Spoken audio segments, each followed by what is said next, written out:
Di perjalanan nanti ada banyak kesulitan pasti. Senjatanya apa? Nah, ini kita siapkan. Lagi-lagi 6. Yang pertama taubah.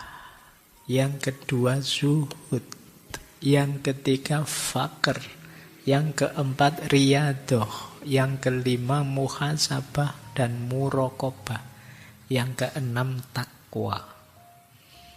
Ini babak kedua perjalanan kita. Kita siapkan, kalau tadi kesiapan-kesiapan umum, kalau ini persiapan khusus menghadapi rintangan dan hambatan. Yang pertama tobat.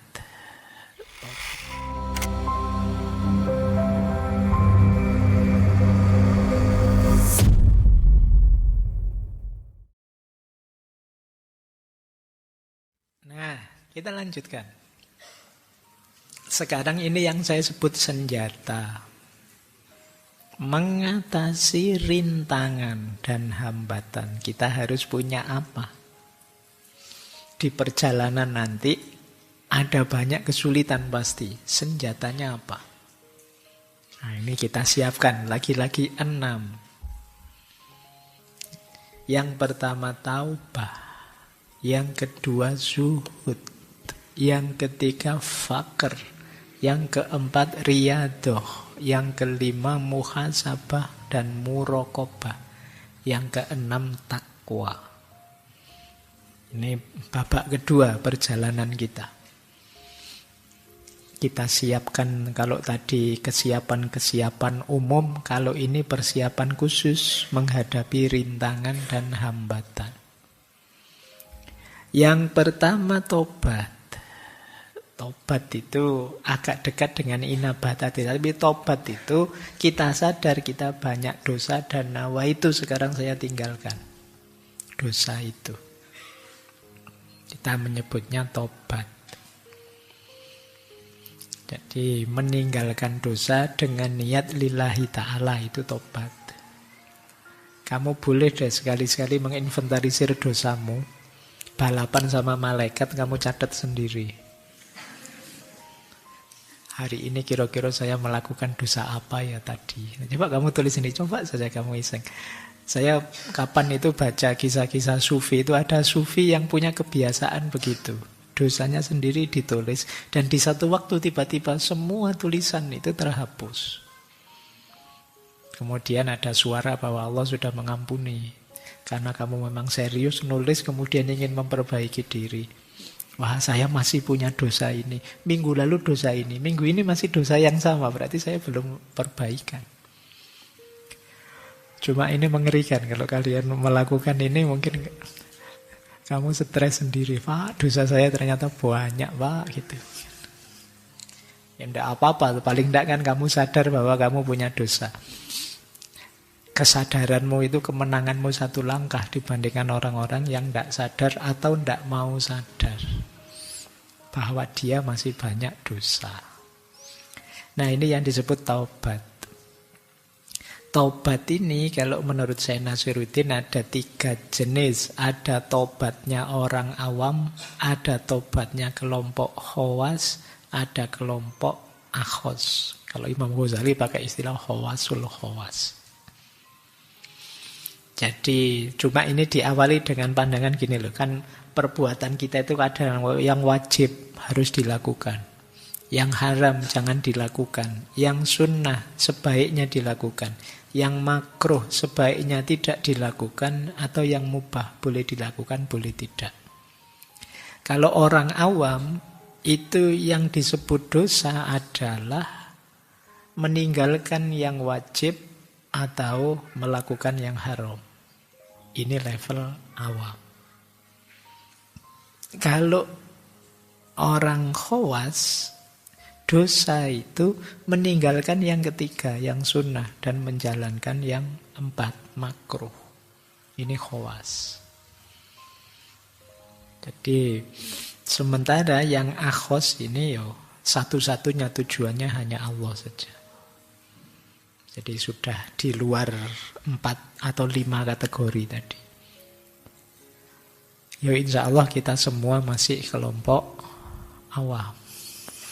Jadi kita khawas juga masih berat. Kadang-kadang yang makruh ya kita tabrak saja, kan tidak haram Pak, masih begitu. Yang sunnah ya kita tinggal ke anak, alasannya Allah Pak sunnah saja kok, tidak apa-apa. Kita masih di level awam, masih di level meninggalkan yang wajib dan menjauhi ya dosa kita masih tentang meninggalkan yang wajib dan menjalankan yang haram. Tapi ini 3 kualitas. Ya kalau bisa kita naik level sampai ke akhos, bahwa hidup kita satu-satunya tujuan adalah Allah saja. Ya seperti pernyataan kita itu loh yang saya tidak tahu sadar apa tidak, ilahi ya anta maksudi waridhoka matlubi. Ya Allah, hanya engkau tujuanku dan ridhomu yang aku kejar dalam hidup ini. Itu kelompok akhos sudah. Baik. Nah, syaratnya tobat itu 2. Yang pertama pengetahuan. Begitu kita tahu, terus kita sadar, ini salah. Berarti saya harus tobat. Yang kedua, kesadaran. Sadar, wah ini kalau saya jalankan terus bahaya ini. Merusakku, merusak lingkunganku. Nah ini sadar namanya. Kalau saya jalankan ini manfaat. Kalau saya tinggalkan mudorot atau sebaliknya. Jadi ini syarat kedua, jadi pengetahuan dan kesadaran penting untuk membuat kita tobat. Yang tidak tahu ya mestinya tidak akan tobat. Wong dia tidak tahu kalau itu dosa. Yang tidak sadar juga begitu. Tahu sih, tapi masih belum sadar. Jadi pengetahuan dengan kesadaran itu berjarak sebenarnya. Ada banyak hal yang kita tahu itu baik, tapi kita belum sadar, maka kita belum menjalankannya. Ada banyak hal yang kita tahu itu buruk, dan kita belum sadar, tetap kita jalankan. Banyak kalian misalnya apalah, sehari 24 jam main HP, terus itu kan sebenarnya tidak positif. Tapi kan kamu tahu, tapi kan tetap kamu tabrak saja. Kenapa? Belum sadar, sekedar tahu saja. Nah, kalian ya itu tadi untuk bahan muhasabah. Wong bulan ini memang untuk muhasabah. Coba kalian tulis ya, kebiasaanmu yang kamu tahu itu buruk tapi masih saja kamu lakukan. Atau hal-hal baik apa yang sejak dulu sampai sekarang masih hanya rencana saja, belum dieksekusi. Kapan-kapan gitu Pak, saya pingin bisa ngaji rutin lagi, terus bisa menghatamkan Al-Quran sebulan sekali itu kan. Kamu kalau ngitung kan enak itu. Seandainya setiap sholat 1 juz saja kan berarti 1 minggu paling tidak bisa khatam sekali. Kalau ngomong enak ya lancar.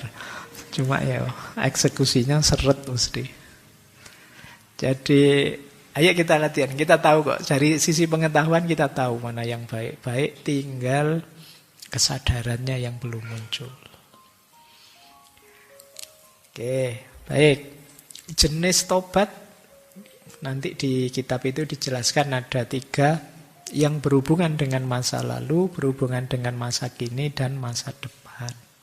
Kalau kita sudah tobat, ada 3 hal yang berhubungan dengan masa lalu yang harus kita lakukan. Yang pertama, menyesal. Yang kedua, tidak mengulang lagi. Berjanji tidak mengulang lagi. Kemudian yang ketiga, kalau ada haknya orang lain terbawa, dikembalikan. Kalau tidak bisa dikembalikan, mungkin urusan sakit hati atau apa, minta ridhonya.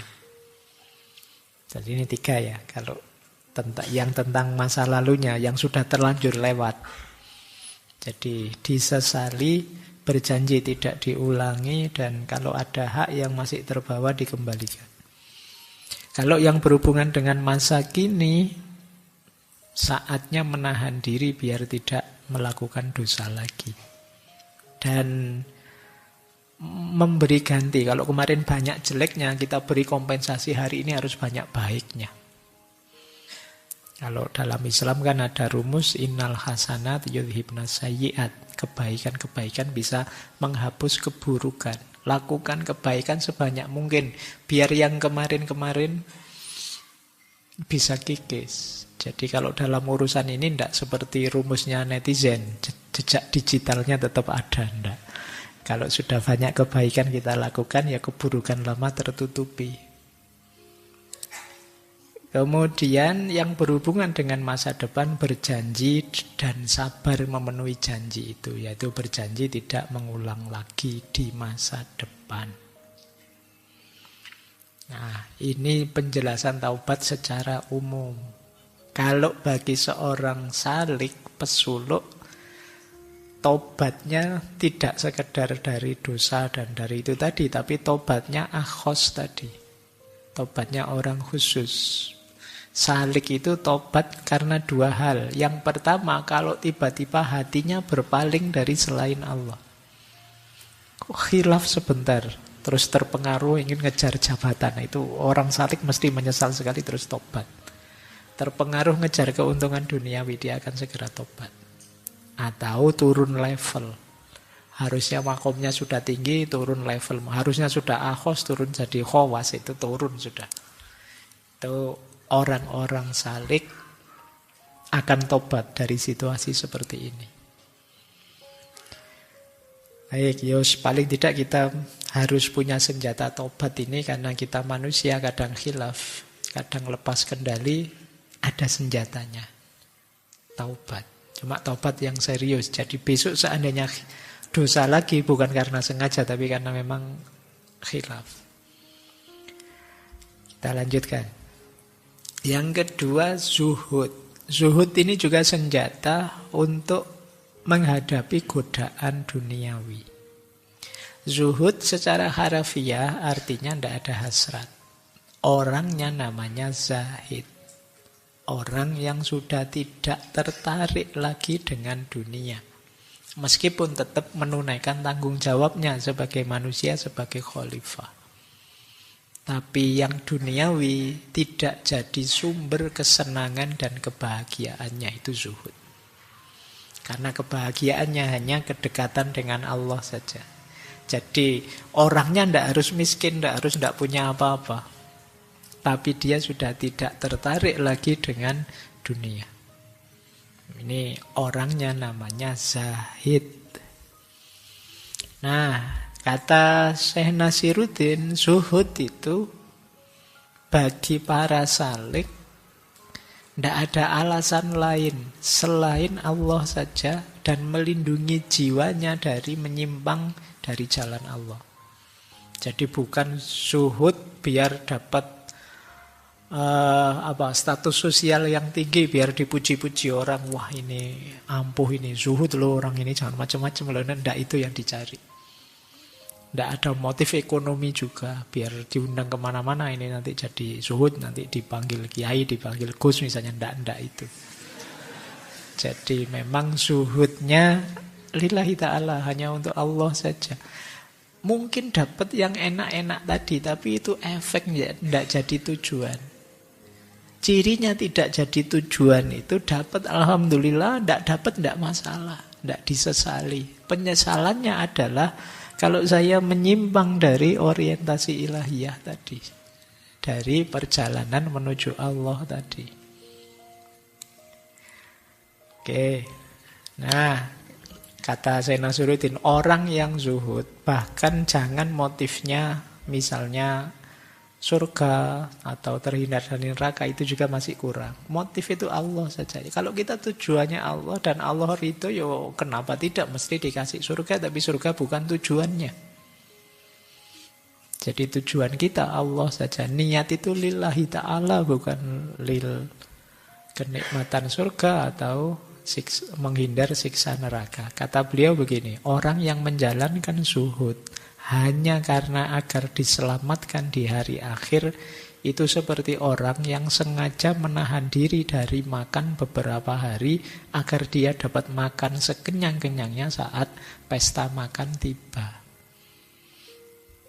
Jadi dunia ini tempatnya ngempet. Ngempet itu menahan diri. Besok saya mau balas dendam di akhirat nantinya. Bukan itu. Kalau pikiranmu ke situ ya tidak beres. Tujuan kita Allah saja, ridhonya Allah saja. Saya melakukan ini demi ridhonya Allah. Bukan kok, Pak, saya di dunia sudah puasa lama ini, Pak, sudah menahan ini, nahan itu. Besok di surga saya mau balas dendam, minta apa saja. Ini namanya balas dendam. Bukan itu. Tujuannya Allah saja. Jadi ini zuhud dalam rangka perjalanan tadi. Oke ya, ini bekal senjata kedua.